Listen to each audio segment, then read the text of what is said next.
Welcome to ma'am की class, जहाँ होती है टीचिंग इजी और इंटरेस्टिंग। अभी तक मेरे चैनल को सब्सक्राइब नहीं किया तो सब्सक्राइब कर लें। Let's learn in very easy way. चलो पढ़ें। आपने अक्सर लोगों को कहते हुए बजट के बारे में सुना होगा। कई तरह के स्टेटमेंट लोग कहते हैं, इस बार बजट गड़बड़ आ गया, मतलब कि इस बार हमारा खर्चा ज़्यादा हो गया है ना। घर में भी अगर आपके मम्मी पापा बजट बनाते हैं किसी चीज़ का कि कितना आय आया है और कितना हमारा व्यय हो रहा है, मतलब खर्च हो रहा है, तो इसको लेकर के एक पूरा पेपर बनाते हैं, इसका कच्चा चिट्ठा बनाते हैं और कहते हैं कि बजट में क्या क्या चीज़ें होनी चाहिए, इस बार क्या क्या नहीं होगा, है ना। तो वो भी बजट बनाते हैं। किसी कार को देख के, बहुत महंगी कार है कुछ, अगर वो आपके बजट में नहीं है तो आप कहेंगे ये मेरे बजट में नहीं आएगा भैया। तो बजट यहाँ भी आप सुनते हैं। और आप जाते हैं कोई भी चीज़ खरीदने तो वहाँ कहते हैं दुकानदार, दिखाया जा रहा है, लेकिन कहता है कि भैया तुम्हारा बजट क्या है ये तो बताओ। अब ये सारी चीज़ें जो आप सुनते हैं अपने सराउंडिंग्स, अपने चारों ओर बजट के बारे में सुनते हैं, लेकिन कभी सोचा है आपने ये बजट है क्या? फिर फरवरी आता है और आपको न्यूज़ में अक्सर सुनाई पड़ता है सरकार का बजट इतना है, इतना दिया सरकार ने कृषि क्षेत्र को, इतना शिक्षा क्षेत्र को। अगर आप न्यूज़पेपर पढ़ते हैं तो बजट के बारे में तमाम चीज़ें भरी पड़ी रहती हैं। एक फरवरी के मतलब कि मार्च और फरवरी के महीने में ये सारी चीज़ें बहुत ज़्यादा चर्चा में रहती हैं। बजट, सरकारी बजट। तो आखिर ये बजट है क्या? देखिए, जिस तरह से आपके घर में पेरेंट्स या फिर आप या फिर कोई भी आय और व्यय का ब्यौरा बनाता है और कहता है ये मेरा बजट है, इसी तरह सरकार भी बजट बनाती है। सरकार भी क्या करती है? आय प्राप्त करती है और खर्च भी करती है, यानी कि व्यय भी करती है। तो ये पूरे देश का जो आय और खर्च का ब्यौरा बनता है, बजट बनता है, उसे सरकारी बजट कहते हैं। अब हर वर्ड का, हर शब्द का एक शाब्दिक अर्थ होता है ना। बजट का क्या शाब्दिक अर्थ है, ये कहाँ से आया? तो इसमें, इसके पीछे भी बड़ी इंटरेस्टिंग सी एक स्टोरी है। ये मैं चाहती हूँ कि आपको पहले थोड़ा सा बता दूँ, हालांकि आपके कोर्स में नहीं है, लेकिन जानने के लिए बहुत अच्छी सी चीज़ है।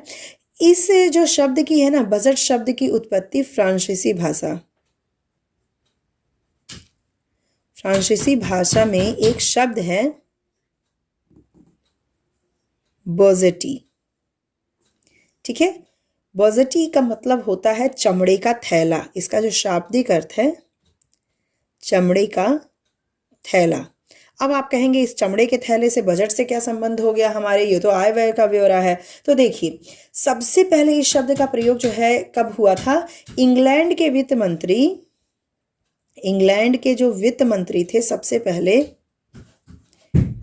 सन 1733 में अपने वित्तीय प्रस्ताव को संसद में प्रस्तुत करते हुए उन्होंने ये जो बजट है इसका प्रयोग किया। कैसे?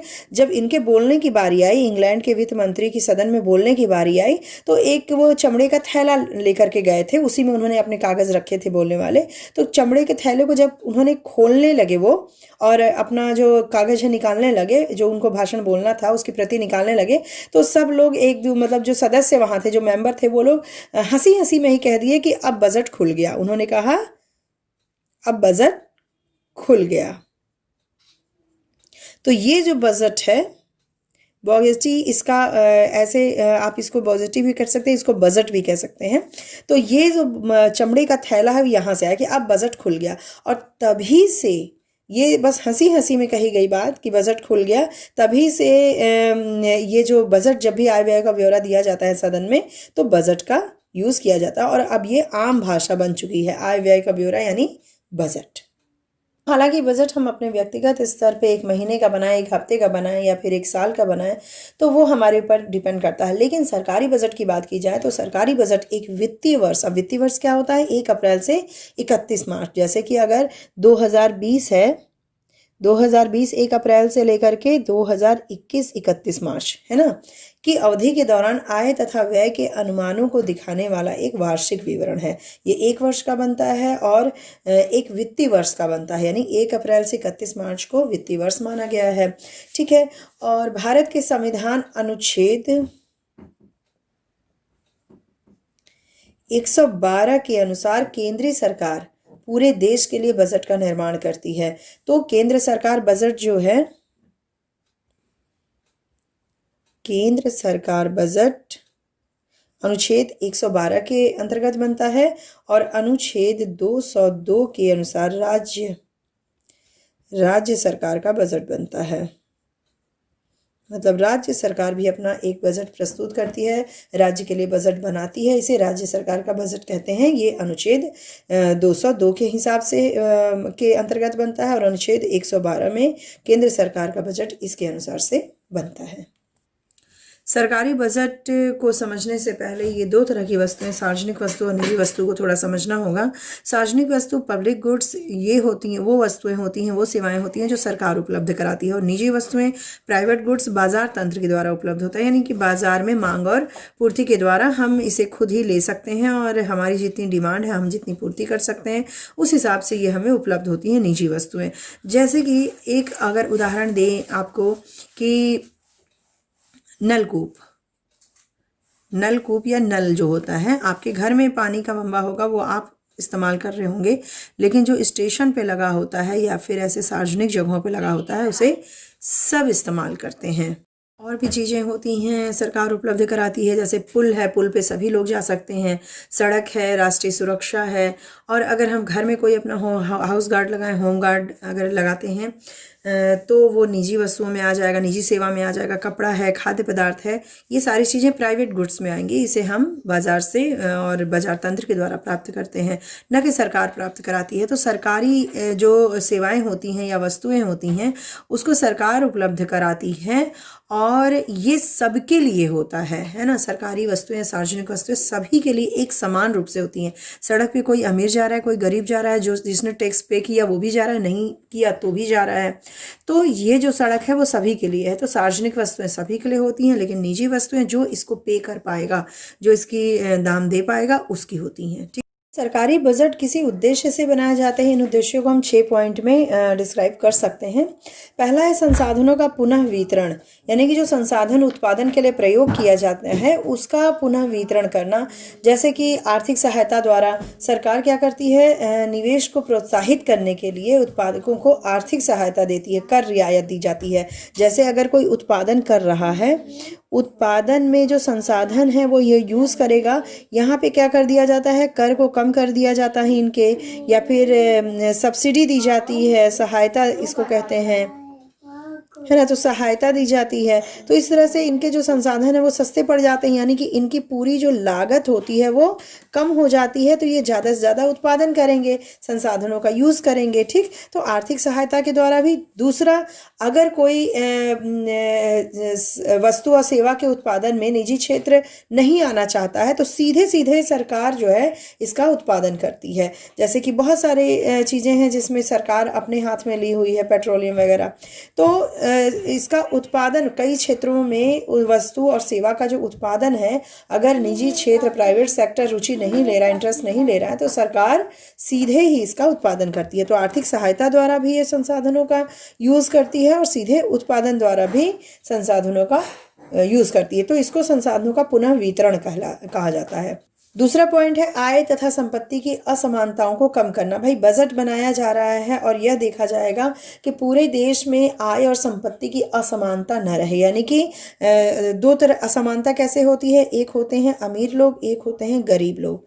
ठीक है, तो अमीर लोगों पर कर ज़्यादा लगाया जाए ताकि उनकी जो ज़्यादा से ज़्यादा कमाई है उसमें से एक हिस्सा सरकारी खजाने में चला जाए और ये खजाना फिर अमीर लोग को सहायता देने में यूज़ किया जाए। तो इससे क्या होगा कि अमीर का अगर इतना खजाना है, गरीब का इतना थोड़ा है, तो ये काट करके इसको कर के रूप में काटा जाता है और यहाँ पे इनको सब्सिडी सहायता के रूप में गरीबों में जोड़ने की कोशिश की जाती है। तो यहाँ क्या हो रहा है, आय की और संपत्ति की असमानता को दूर किया जा रहा है। तो ये भी बजट में कार्य होता है।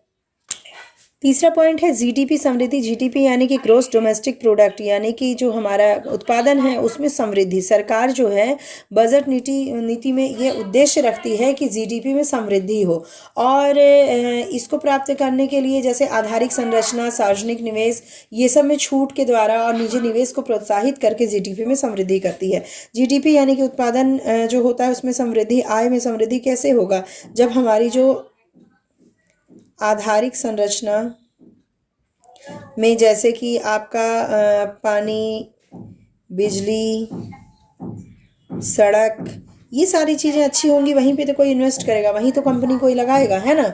तो जब कंपनी लगाने के लिए सारी आधारिक संरचना पे ये बजट में उस पर व्यय का प्रावधान रखते हैं। तो जीडीपी में समृद्धि भी एक उद्देश्य को रखते हुए सरकारी बजट बनाया जाता है। चौथा पॉइंट है आर्थिक स्थिरता। आर्थिक स्थिरता का मतलब है कि स्फीति यानी कि जो महंगाई है और अपस्फीति जो इसकी ठीक उल्टी स्थिति होती है। अगर इसका मतलब आपको जानना है तो डिस्क्रिप्शन बॉक्स में मैं दे दूंगी, क्योंकि आर्थिक शब्दावली में ये दोनों शब्द अच्छे से समझाए गए हैं। तो स्फीति और अवस्फीति जो होती है, इस स्थिति को रोकने के लिए यानी कि एक स्थिरता रहे, उच्चावचन यानी कि अप्स एंड डाउन्स ना हो अर्थव्यवस्था में, ये भी एक उद्देश्य होता है सरकारी बजट का। तो इसको वो कैसे पूरा करती है कि व्यय जो है उसको कम करके और राजस्व को बढ़ा करके। स्फीतिक अंतराल है तो व्यय को कम करती है और अपने राजस्व को क्या करती है, बढ़ा देती है, यानी कर ज़्यादा लगाने लगती है। जब मुद्रा स्फीति का मतलब हुआ कि मुद्रा अर्थव्यवस्था में ज़्यादा आ गया है, तो वो क्या करेगी सरकार कि कर से उसको खींच लेगी अपनी तरफ और व्यय को कम कर देगी। और अवस्फीति यानी मुद्रा कम अगर है तो वह व्यय को सरकार क्या करती है, वो बढ़ा देती है और राजस्व को यानी कि कर वगैरह को वह कम कर देती है। तो स्फीति का मतलब अर्थव्यवस्था में ज़्यादा मुद्रा, पैसा ही पैसा आ गया है, इसकी वजह से चीज़ें महंगी हो जाएंगी। तो और मूल्य जो है, मुद्रा का मूल्य वह कम हो जाएगा। तो इस स्थिति में क्या करती है, व्यय को कम कर देती है, राजस्व को बढ़ा देती है। और अवस्फीति में जब मुद्रा की कमी है अर्थव्यवस्था में तो ठीक इसका उल्टा करती है, यानी कि व्यय को बढ़ा देती है और राजस्व को कम कर देती है। तो एक आर्थिक स्थिरता की जो एक उद्देश्य है उसको भी ध्यान में रख के बजट बनाया जाता है। अगला पॉइंट है रोजगार के अवसर। सरकार अपने बजट में ऐसे प्रावधान करती है कि रोजगार के अवसर ज़्यादा से ज़्यादा मिलें। इस पर भी जैसे कि सरकारी उद्यमों में निवेश और प्रशासकीय सेवाओं का प्रावधान इस तरह से करके रोजगार का अवसर उत्पन्न किया जाता है।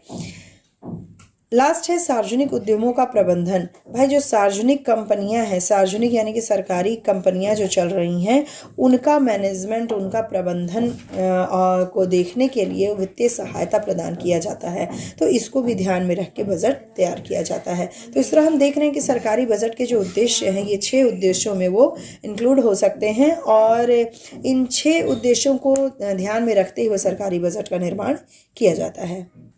सरकार जो बजट बनाती है उसका प्रभाव 3 बिंदुओं पर हम देख सकते हैं कि किस तरह पड़ता है। समग्र राजकोषीय अनुशासन, यानी कि जो सरकार है वो राजस्व और व्यय के बीच एक संतुलन बनाने की कोशिश करता है। जैसे कि आय यानी कि राजस्व यहाँ हम कहेंगे, और व्यय मतलब राजस्व कम है और व्यय उससे ज़्यादा हो जाए ऐसा ना हो, या फिर राजस्व बहुत ज़्यादा है और व्यय कर ही नहीं रहे हैं ऐसा भी ना हो। ये लगभग एक बराबर पलड़े पे चले, राजस्व और व्यय के बीच एक संतुलन बना रहे। तो ये बन जाता है बजट के द्वारा। बजट का जो प्रभाव होता है वह यह होता है कि राजस्व और व्यय के बीच में एक अनुशासन बन जाता है, एक संतुलन बन जाता है। इसको राजकोषीय अनुशासन कहेंगे। दूसरा है संसाधनों का बेहतर आवंटन हो जाता है। भाई जहाँ ज़रूरत है जिस संसाधन की वहाँ उसमें लगाया जाता है और जहाँ नहीं ज़रूरत है वहाँ से उसकी कटौती कर दी जाती है। तो इस तरह से संसाधनों का एक बेहतर आवंटन बजट के द्वारा हो जाता है। सामाजिक कल्याण कार्यक्रम भी बनाए जाते हैं और योजना बना करके उन्हें लागू किया जाता है। सरकार है तो सामाजिक कल्याण तो कार्यक्रम करेगी ही करेगी, क्योंकि देश में हर तरह के व्यक्ति हैं, गरीब से गरीब व्यक्ति हैं, अमीर से अमीर। तो किस तरह से गरीबों के लिए एक कल्याण का और सर्व जन कल्याण का कार्यक्रम बनाया जाए, ये बजट में तय होता है। तो बजट के प्रभाव को इन 3 बिंदुओं पे हम पूरी तरह से समझ सकते हैं। इन 3 क्षेत्रों पे बजट का खासा प्रभाव पड़ता है।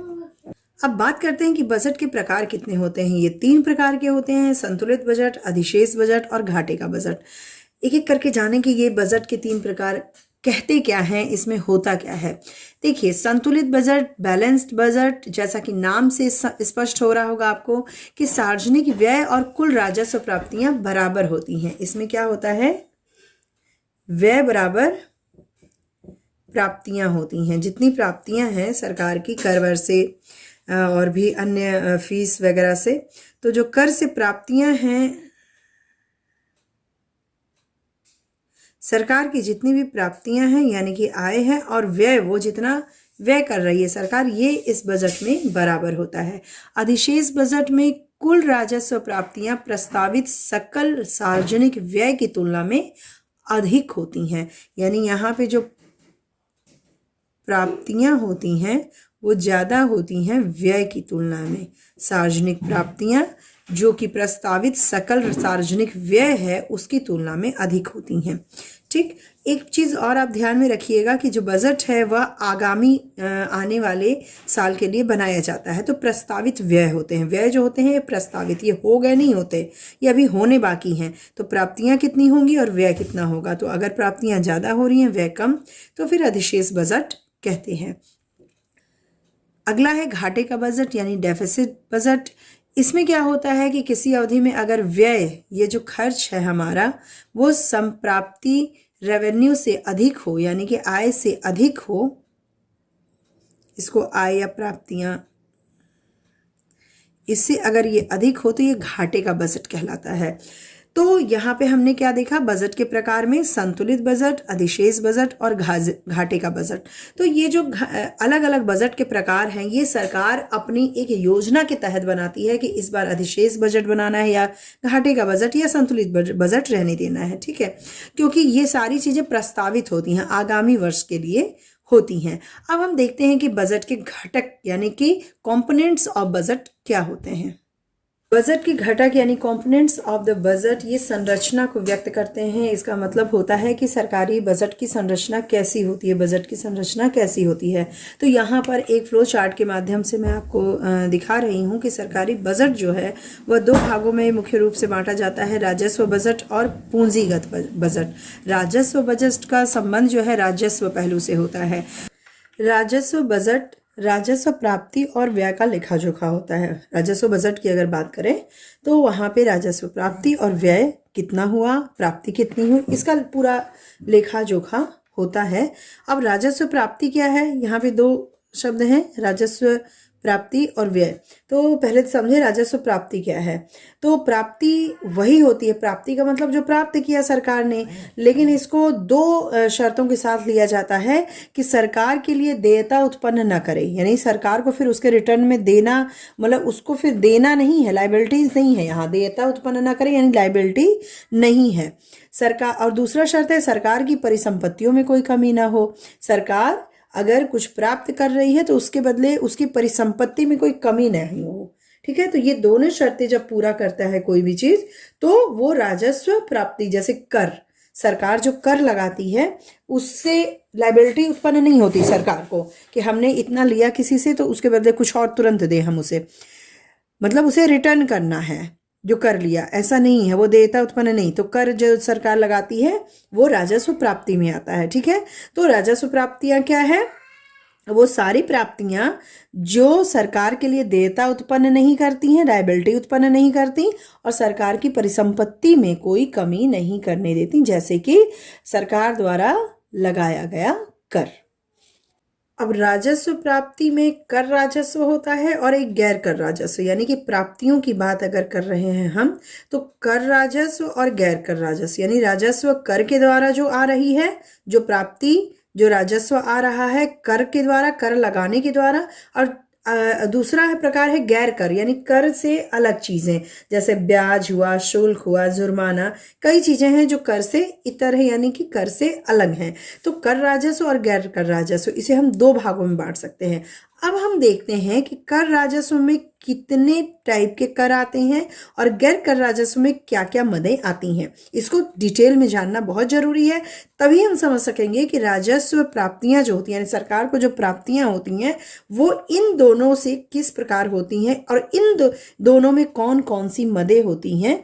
तो चलिए निकाला जाए बाल की खाल, यानी कि राजस्व प्राप्तियों में जो कर राजस्व है उसमें कितने टाइप के कर से राजस्व प्राप्त होता है और गैर कर राजस्व क्या होता है और इसमें कौन कौन सी मदें राजस्व की प्राप्ति कराती हैं।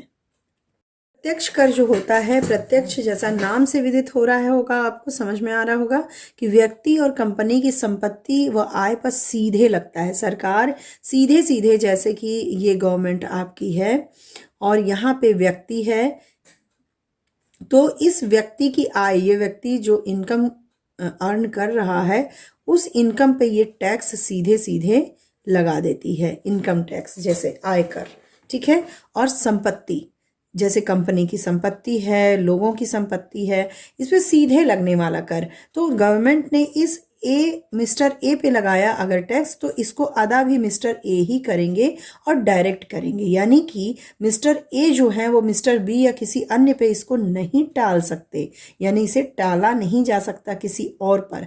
सरकार ने सीधे लगाया तो भैया सीधे तुम दो अपनी इनकम से। तो व्यक्ति व कंपनियों की संपत्ति व आय पर सीधे लगने वाला कर ही डायरेक्ट टैक्स कहलाता है, प्रत्यक्ष कर कहलाता है। और इस कर का भार दूसरे व्यक्ति पे नहीं डाला जा सकता। अब इसके उदाहरण हैं निगम कर, आयकर, उपहार कर, संपत्ति कर। कंपनी है तो निगम कर जो कंपनी है उसी को अदा करना पड़ेगा, किसी और पे नहीं टाल सकती है। आयकर है, जिस व्यक्ति की इनकम है वही इनकम टैक्स अदा करेगा। उपहार कर, जिसे गिफ्ट मिला भैया वही अदा करेगा। संपत्ति कर, जिसके पास संपत्ति है तो वही अदा करेगा। तो उसकी कुछ क्राइटेरिया होते हैं अदा करने के बस। लेकिन यहाँ ये समझना है कि प्रत्यक्ष कर सीधे सीधे गवर्नमेंट जिस पे लगाती है, सीधे तौर पे लगाती है, और ये भी डायरेक्ट फिर इनको पे करते हैं गवर्नमेंट को, न कि किसी और द्वारा कराते हैं। ठीक। अप्रत्यक्ष कर, इनडायरेक्ट टैक्स, ये उत्पादकों पर लगाया जाता है, जो उत्पादन कर रहे हैं महाशय उन पे लगाया जाता है, लेकिन ये टाल देते हैं किसी और पे। जैसे आप अगर रेस्टोरेंट जाते हो, ठीक, कहीं भी आप जा रहे हैं या फिर पिज़्ज़ा हट जा रहे हैं आप, मान लीजिए पिज़्ज़ा हट आप गए, वहाँ आपने पिज़्ज़ा का ऑर्डर किया, ठीक है, बढ़िया। उसके बाद आपको क्या मिलता है? बिल मिलता है। बिल में आप देखिए नीचे GST। अब तो हर बिल अगर आप जाएंगे कहीं भी कुछ भी, उसमें GST, ये सबसे बड़ा इसका उदाहरण है। GST किसका? अप्रत्यक्ष कर का। बिल जो है, उन्होंने खाया हमने पिज्जा, लेकिन उन्होंने ये क्या ऐड कर दिया, उसमें कुछ % GST लगता है। तो यही है अप्रत्यक्ष कर, जो कि लगता है उत्पादक पे, पिज्जा बनाने वाले पे, पिज्जा हट के मालिक पर, ठीक है। वहां से ये पिज्जा हट से जाएगा किसे? गवर्नमेंट को। गवर्नमेंट को कौन पे करेगा? पिज्जा हट वाले करेंगे, लेकिन वो ले किससे रहे हैं? आपसे ले रहे हैं। यानी कि इनडायरेक्ट रूप में आपके बिल में इसको जोड़ दिया जाता है। यहाँ पर यह अप्रत्यक्ष कर किसे कहेंगे? जो उत्पादकों पे लगाया जाता है और व्यक्ति और कंपनियों की आय और संपत्ति को इनके उपभोग व्यय के माध्यम से प्रभावित करता है। ठीक। तो उत्पादक पे लगता तो है, लेकिन भार दूसरों पे डाला जा सकता है, और GST इसका बहुत अच्छा उदाहरण है। आपसे आप कहीं भी जाइए, अगर बिल लेते हैं तो उसमें देखिएगा नीचे GST कुछ % जुड़ता है बहुत सारे चीज़ों में। तो बिक्री कर, सेवा कर, यानी आप अगर किसी हॉस्पिटल गए या कहीं गए वहाँ भी कुछ ना कुछ टैक्स। मनोरंजन कर, आप अगर सिनेमा देखने जा रहे हैं वहाँ भी कुछ ना कुछ आपसे टैक्स लिया जाता है। उत्पाद शुल्क, सीमा शुल्क, ये सब क्या है कि डायरेक्ट व्यक्ति से नहीं लिए जाते, बल्कि किसी अथॉरिटी से लिए जाते हैं। जैसे यहाँ पिज़्ज़ा हट से लिए जा रहे हैं, लेकिन पिज़्ज़ा हट वाले ने टाल दिया आप पर। ठीक। तो ये जैसे टॉकीज वाला, सिनेमा हॉल वाला देता है टैक्स, लेकिन टालता है, वसूलता है किससे? हमसे वसूलता है। तो ये कहलाता है अप्रत्यक्ष कर। अब जरा इसके अंतर की बात कर लें, क्योंकि ये काफ़ी इंपॉर्टेंट है और इस तरह के क्वेश्चन भी आते हैं। तो प्रत्यक्ष कर और अप्रत्यक्ष कर में पहला जो अंतर है वह है व्यक्तियों व कंपनियों पर लगता है प्रत्यक्ष कर, और अप्रत्यक्ष कर वस्तु और सेवा पर लगता है। अब जब वस्तु और सेवा पर लगता है तो ये भार जो है उपयोगकर्ता पर टाला जा सकता है। जो वस्तु या सेवा का उपयोग कर रहा है उस पर भार को टाला जा सकता है, इस टैक्स के भार को। लेकिन प्रत्यक्ष कर में भार नहीं टाला जा सकता दूसरे पे। ठीक है। अब प्रत्यक्ष कर की प्रकृति प्रगतिशील होती है। प्रगतिशील का मतलब जो जितना धनी होता जाएगा उतना टैक्स उसे देना पड़ेगा। इनकम टैक्स की बात कर लें, जितना अमीर, जितनी ज़्यादा आय होती है उतना टैक्स हमें देना पड़ता है, उतने %। लेकिन अप्रत्यक्ष कर की प्रकृति जो होती है वो प्रतिगामी होती है, मतलब इसका भार गरीबों पे ज़्यादा पड़ता है। कैसे? अब इस बात को समझिए। प्रत्यक्ष कर में प्रगतिशील है। प्रत्यक्ष कर में यदि कोई पा रहा है, कोई गरीब व्यक्ति है जिसकी इनकम 10,000 है मान लीजिए प्रति महीने, और एक व्यक्ति है जिसकी 1.5 लाख या 1 लाख है, तो 1 लाख वाला कर देगा, यानी कि अमीरों पे बोझ पड़ता है। जितने ज़्यादा अमीर हैं उतना ज़्यादा बोझ पड़ेगा प्रत्यक्ष कर का। इनकम टैक्स ज़्यादा से ज़्यादा देना पड़ता है अमीर से अमीर लोगों को, ठीक। लेकिन प्रतिगामी का क्या मतलब हुआ? एक मान लीजिए सेवा है, मान लीजिए साबुन है, साबुन, इसके पीछे आप जब इसका एमआरपी देखते हैं, इसकी प्राइस देखते हैं, तो उसमें लिखा होता है नीचे ब्रैकेट में या किसी भी प्रोडक्ट में आप ध्यान दीजिएगा, लिखा होता है इंक्लूडेड ऑल टैक्सेस, यानी कि यही अप्रत्यक्ष कर इसमें जुड़ा हुआ है। तो यही साबुन अमीर भी लगा रहे हैं और यही साबुन गरीब भी मान लीजिए यूज़ कर रहे हैं। कोई भी सेवा, गरीब भी हॉस्पिटल में जा रहे हैं, अमीर भी जा रहे हैं, लेकिन गरीब को तो ज़्यादा मार पड़ेगी ना। मान लो 5% है तो 5% अमीर पे भी लग रहा है, गरीब पे भी लग रहा है, लेकिन इसको कहा जा सकता है कि गरीब जो है वो ज़्यादा बोझ इन पर आएगा। तो प्रतिगामी प्रकृति का मतलब होता है, क्या होता है प्रतिगामी प्रकृति का मतलब? कि करों का भार जो है धनी व्यक्ति की अपेक्षा निर्धन व्यक्ति पर अधिक पड़ रहा है, ठीक। तो अप्रत्यक्ष कर प्रतिगामी प्रकृति का होता है। अगला है अर्थव्यवस्था के सभी खंडों तक पहुंच नहीं है। भाई क्यों जाएगा? प्रत्यक्ष कर लगने वहीं पे लगता है जो लोग ज़्यादा अमीर हैं या एक सीमा के बाद अमीर हैं, या फिर इतनी आय है, एक निश्चित शर्त रखी गई है कि इतनी आय के द्वारा इतनी आय है तो 10% लगेगा, 20% लगेगा टैक्स। लेकिन ये जो बहुत गरीब हैं वहाँ तक वो लोग प्रत्यक्ष कर नहीं देते हैं, लेकिन समाज के सभी वर्गों तक पहुँचता है अप्रत्यक्ष कर। भाई सेवा और वस्तु समाज के गरीबों के पास भी पहुँचता है, अमीरों के, जो उपयोग कर रहा है वो टैक्स देगा। तो समाज के सभी वर्गों तक पहुँच है अप्रत्यक्ष कर की, ठीक है। अब कर की प्रकृति के आधार पे करों को 4 भागों में बांट लिया जाता है: प्रगतिशील कर, प्रोग्रेसिव टैक्स, प्रतिगामी कर, मूल्य वृद्धि कर और विशिष्ट कर प्रणाली। प्रगतिशील कर क्या है? जिसमें आय की वृद्धि के साथ साथ कर में वृद्धि होती है, यानी कि अगर आपकी इनकम बढ़ रही है तो टैक्स भी आपका बढ़ेगा, ठीक। और प्रतिगामी कर यानी कि रिग्रेसिव टैक्स प्रणाली क्या होता है? इसमें धनी व्यक्ति की अपेक्षा निर्धन व्यक्ति पर इसका भार अधिक पड़ता है, ठीक है। यानी कि ये जो प्रतिगामी कर है वो कह सकते हैं कि इनकम कम है तो टैक्स यहाँ पे ज़्यादा, यानी कि टैक्स का भार ज़्यादा पड़ेगा, ठीक। मूल्य वृद्धि कर की बात करें, यह एक अप्रत्यक्ष कर है, ये इनडायरेक्ट टैक्स है जो उत्पाद की विभिन्न अवस्थाओं में होने वाली मूल्य वृद्धि पे लगाता है। और जीएसटी मूल्य वृद्धि कर का ही महत्वपूर्ण रूप है। इसको जीएसटी में गुड सर्विस टैक्स में कन्वर्ट किया गया है, इसी का एक रूप है, वैट का ही रूप है जीएसटी। अब एक कर एक प्रणाली हो गया है, ठीक। एक देश एक कर एक प्रणाली। विशिष्ट कर प्रणाली ये क्या होता है? किसी वस्तु पर इसकी इकाई या आकार के अनुसार जब लगाया जाता है कर तो विशिष्ट कर, यानी यहाँ पे आकार देखा जाता है। तो ये चारों भी आप जानते रहिए, बहुविकल्पी प्रश्न भी इससे आते हैं कि प्रगतिशील, प्रतिगामी, मूल्य वृद्धि कर और विशिष्ट कर क्या होता है। अब बात करते हैं गैर कर राजस्व की। कर की तो हमने बात कर ली, कर से सरकार ने काफ़ी कमा लिया भाई। अब गैर कर राजस्व यानी कर से अलग क्या क्या चीज़ों से वो सरकार जो है वो कमाई करती है। तो ब्याज, सबसे पहले तो ब्याज है। निजी उद्यम, सामान्य जनता, राज्य सरकार को ऋण देती है केंद्र सरकार, ठीक है। किसे किसे ऋण देती है? निजी उद्यम है वो सरकार से ऋण लेते हैं, जो भी कंपनियां हैं, और हम लोग भी ऋण लेते हैं सरकार के बैंकों से, सरकारी बैंकों से। राज्य सरकार भी ऋण देती है, तो उसके बदले सरकार क्या करती है? ब्याज प्राप्त करती है, ठीक।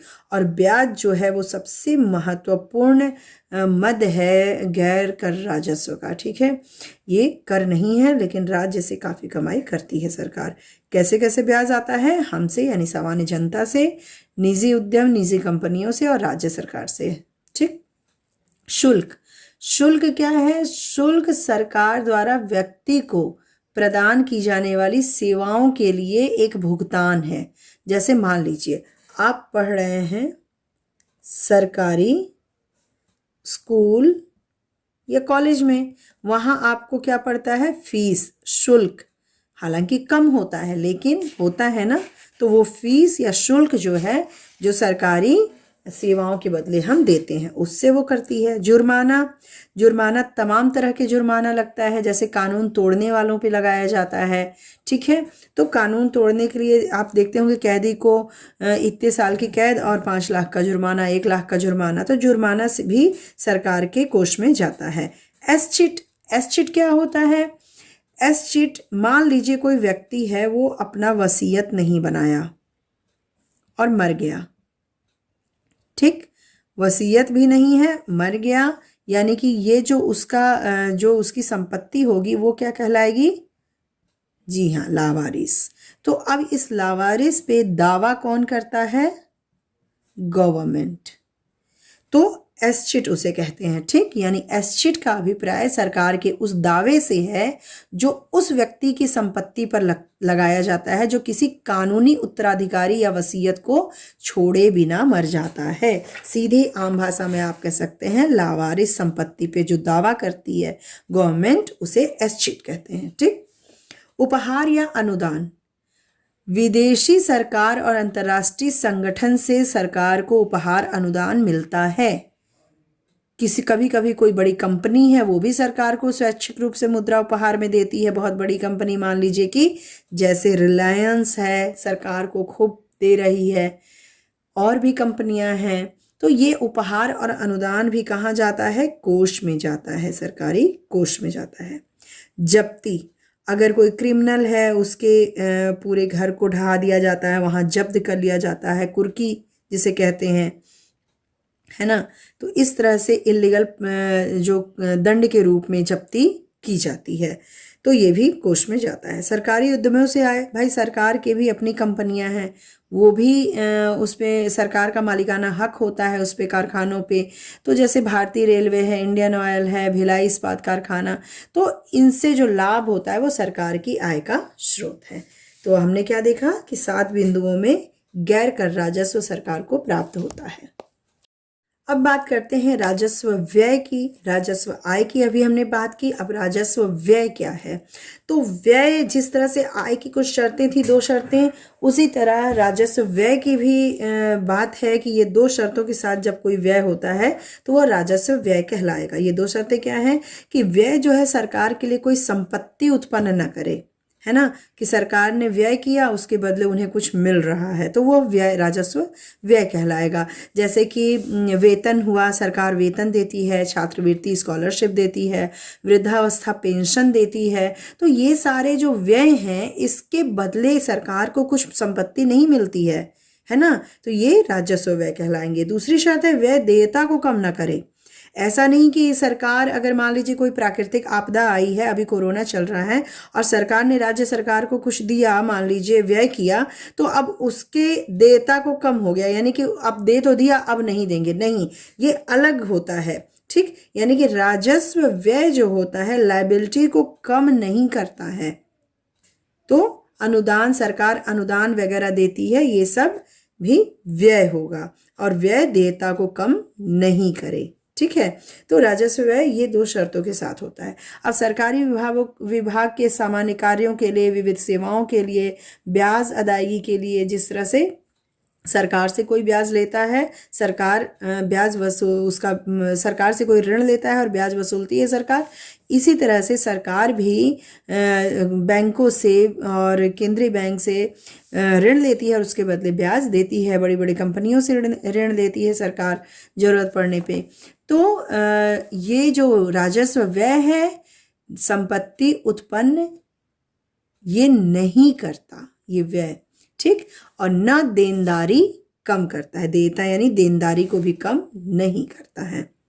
तो यह क्या होगा? राजस्व व्यय। राजस्व बजट के बाद दूसरा है हमारा पूंजीगत बजट। पूंजीगत बजट क्या है?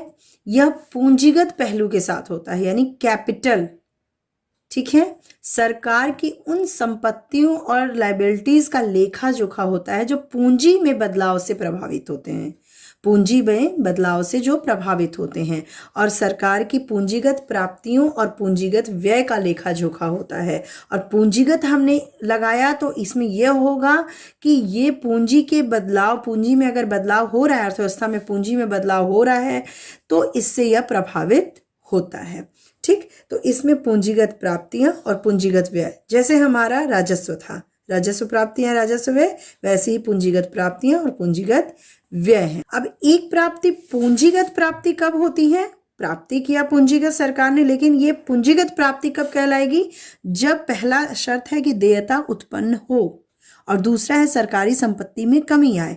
देखिए, अगर ऋण सरकार ने ऋण प्राप्त किया किसी कंपनी से या किसी आम जनता से, सरकार ने या फिर आरबीआई से, अगर सरकार ने ऋण प्राप्त किया है, पूंजी का मतलब मुद्रा से रिलेटेड, कैपिटल से रिलेटेड यानी ऋण, तो यहाँ पे अगर हम ऋण की बात करते हैं ये पूंजीगत प्राप्ति है। तो ऋण अगर दिया जाएगा सरकार को तो सरकार को उस ऋण का ब्याज देना पड़ेगा, उसकी अदायगी करनी पड़ेगी। तो यहाँ देयता उत्पन्न हो और दूसरा है सरकारी संपत्ति में कमी आती हो, यानी कि सरकार उद्यमों के शेयरों की बिक्री से प्राप्ति पूंजीगत प्राप्ति है।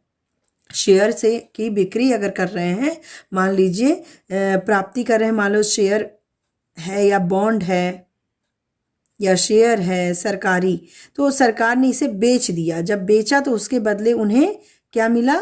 मनी मिला, ठीक।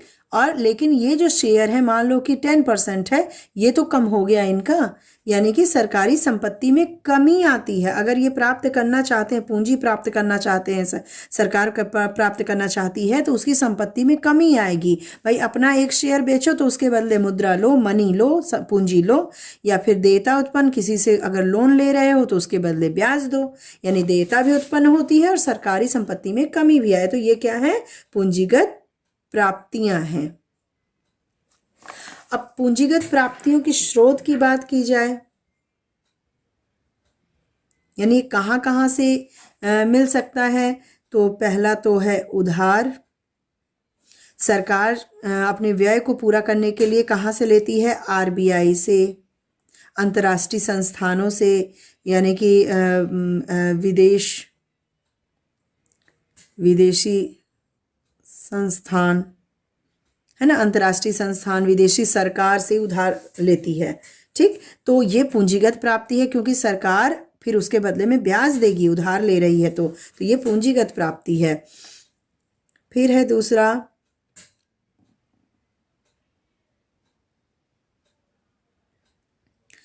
ऋण, ऋणों की वसूली, ये दूसरा है। भाई ऋण अगर यह राज्य सरकार से, जो सेंट्रल गवर्नमेंट है वो राज्य सरकार से अगर ऋण ले रही है, तो इससे क्या है? सरकार की संपत्ति को ये कम कर रहा है ना, ऋण ले रही है, वसूला जा रहा है, तो ये पूंजीगत प्राप्ति है, क्योंकि राज्य सरकार के संपत्ति को ये कम करेगा। फिर अन्य प्राप्तियां, अन्य में क्या आ जाएगा? विनिवेश। विनिवेश का क्या मतलब होता है? ये मतलब होता है अगर सरकारी शेयर है, उसमें सरकारी अगर कोई कंपनी है, उसके शेयर को थोड़ा थोड़ा करके जन सामान्य को बेच देना, तो अपनी जो सरकारी कंपनी है या सरकारी संस्थान है, कंपनी है, उसमें कमी आती जाएगी, उसके शेयर में दूसरे की हिस्सेदारी बढ़ती जाएगी, यानी सरकार अपनी हिस्सेदारी को कम करती जाती है, क्या करके? विनिवेश करके, ठीक है। तो सरकार द्वारा निजी क्षेत्र को सार्वजनिक क्षेत्र के कंपनी के शेयर की बिक्री करना ही विनिवेश है। तो इससे क्या होगा कि सरकार की संपत्ति कम हो जाएगी। अगर इतना बड़ा है मान लो कंपनी, और उन्होंने इतने परसेंट, यानी कि मान लीजिए 25% किसको दे दिया? निजी दे दिया, निजी हाथों में, ठीक है, और ये है गवर्नमेंट हाथों में, तो यहाँ पे इनकी परिसंपत्ति में तो कमी आ गई, ठीक। तो विनिवेश हुआ। फिर लघु बचतें,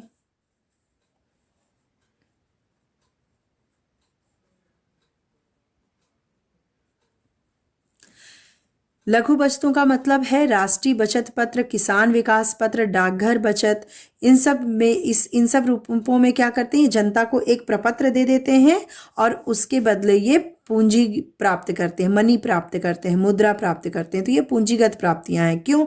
क्योंकि फिर तो भैया वो ले करके आएंगे, हम लोग आरडी वगैरह कराते हैं, फिक्स डिपॉजिट कराते हैं, फिर हम लोग लेके जाएंगे तो सरकार को देना ही पड़ेगा। तो जहाँ पे देयता भी उत्पन्न हो रही है और सरकारी संपत्ति में कमी भी आ रही है, वो होगा पूंजीगत प्राप्ति। अब बात करते हैं पूंजीगत व्यय, कैपिटल एक्सपेंडिचर की। तो ये वे व्यय हैं जो भौतिक या वित्तीय परिसंपत्तियों का सृजन या वित्तीय दायित्वों में कमी होती है। ठीक है, मतलब सरकार इनके दो शर्तों के साथ चलते हैं। सरकार के लिए परिसंपत्तियों का निर्माण ये करती है और सरकार की देयता को कम करती है। सरकार के द्वारा किसी बहुराष्ट्रीय निगम के शेयर की खरीदारी पूंजीगत व्यय है। जैसे अगर कोई एमएनसीज है, बहुराष्ट्रीय निगम है, इससे गवर्नमेंट ने क्या किया, खरीद लिया, क्या, शेयर खरीद लिया, तो ये पूंजीगत व्यय है। गवर्नमेंट ने क्या किया, शेयर यहाँ गया और गवर्नमेंट का पैसा इधर गया, मुद्रा इधर गई। तो शेयर अगर इन्होंने खरीद लिया है तो ये परिसंपत्ति में निर्माण ही तो हुआ भाई।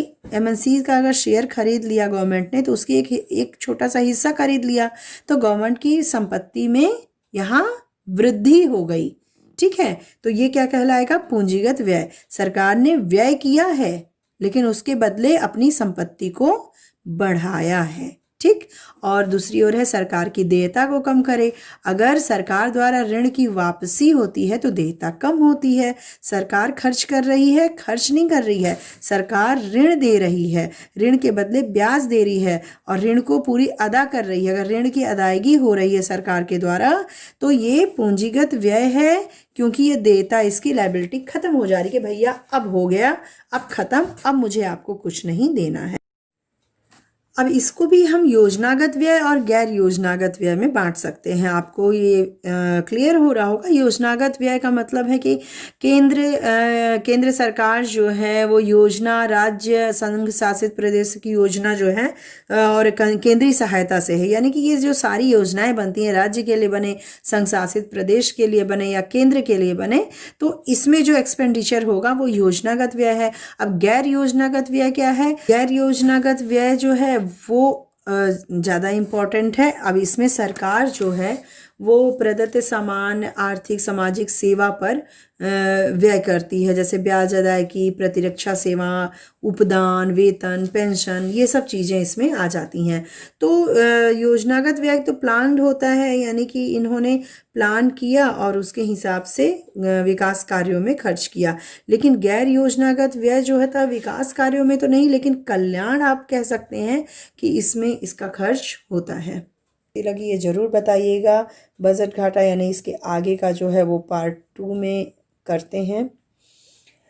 और अगर अच्छी लगी हो, समझ में आया हो तो लाइक ज़रूर कीजिएगा। कोई नया हो चैनल पे तो सब्सक्राइब कर ले। चलिए मिलते हैं अपने अगले पार्ट में, अध्याय 5 जो सरकारी बजट अर्थव्यवस्था है, इसके पार्ट 2 में। Goodbye and take care.